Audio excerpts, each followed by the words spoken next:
یہ کہانی ایک نوجوان کی ہے جس کا نام زید تھا۔ زید ایک چھوٹے سے گاؤں میں پیدا ہوا جہاں زندگی کی بنیادی سہولتیں بھی میسر نہیں تھیں۔ یہ گاؤں علم سے بہت دور تھا اور یہاں کے لوگ تعلیم کو زیادہ اہمیت نہیں دیتے تھے۔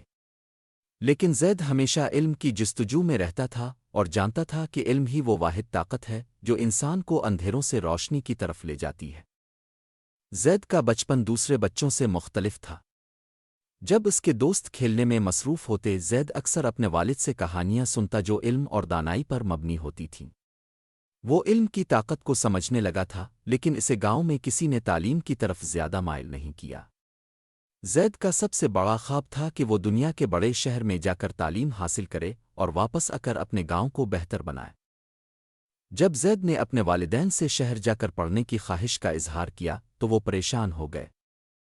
گاؤں کے لوگوں نے بھی مذاق اڑایا کہ ایک غریب کسان کا بیٹا کیا بڑا عالم بنے گا، لیکن زید کے عزم کو کوئی چیز روک نہ سکی۔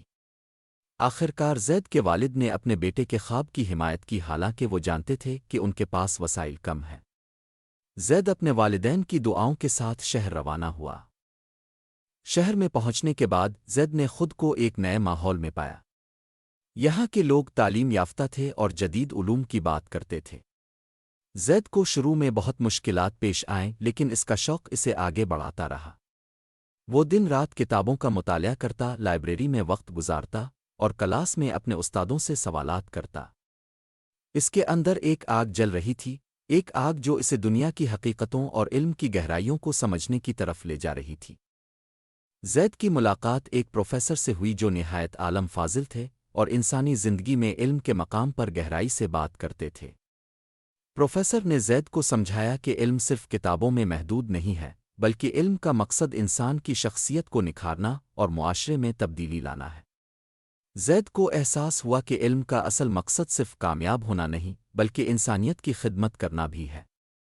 زید نے شہر میں تعلیم کے دوران یہ محسوس کیا کہ معاشرہ مختلف مسائل کا شکار ہے۔ غربت، ناانصافی اور بے روزگاری نے لوگوں کی زندگیوں کو متاثر کیا ہوا تھا۔ زید جانتا تھا کہ ان مسائل کا حل علم کی روشنی میں موجود ہے، لیکن سوال یہ تھا کہ وہ ان مسائل کو کیسے حل کرے۔ وہ سمجھ گیا کہ علم کا صحیح استعمال انسان کو ان مشکلات سے نکال سکتا ہے۔ زید نے اپنی تعلیم مکمل کی اور ایک عالم کے طور پر پہچانا جانے لگا۔ وہ گاؤں واپس آیا اور یہاں کے لوگوں کو تعلیم کی اہمیت سمجھانے لگا۔ ابتدا میں لوگوں نے اس کی باتوں پر دھیان نہیں دیا، لیکن زید نے ہار نہیں مانی۔ وہ گاؤں کے بچوں کو پڑھانے لگا اور انہیں علم کی قدر و قیمت بتانے لگا۔ آہستہ آہستہ لوگ زید کی باتوں کو سمجھنے لگے اور گاؤں میں تعلیم کا ماحول بہتر ہونے لگا۔ زید کے علم نے گاؤں میں نئی روشنی پھیلائی۔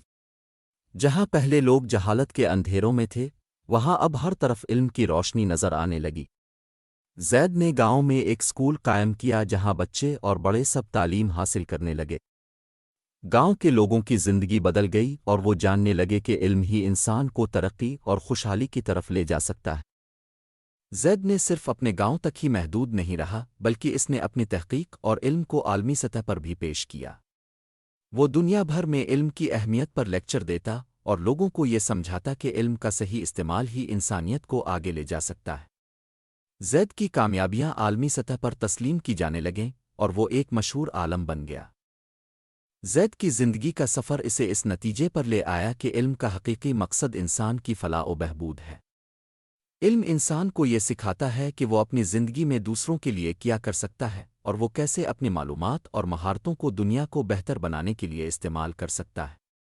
زید کے لیے علم ایک ایسی طاقت بن گیا جس نے اسے نہ صرف کامیابی دلائی بلکہ انسانیت کی خدمت کرنے کا بھی موقع دیا۔ زید کی کہانی ایک مثال بن گئی کہ علم کا اصل مقام کیا ہے۔ علم صرف معلومات کا ذخیرہ نہیں ہوتا، بلکہ یہ وہ روشنی ہے جو انسان کو اندھیروں سے نکال کر روشن مستقبل کی طرف لے جاتی ہے۔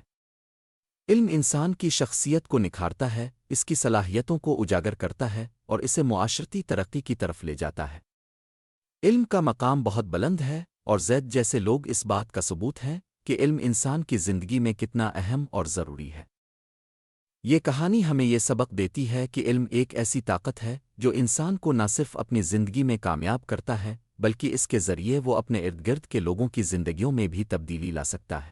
علم کا مقام وہی ہے جو انسانیت کی خدمت میں ہو، اور زید نے اپنے عمل سے یہ ثابت کر دکھایا۔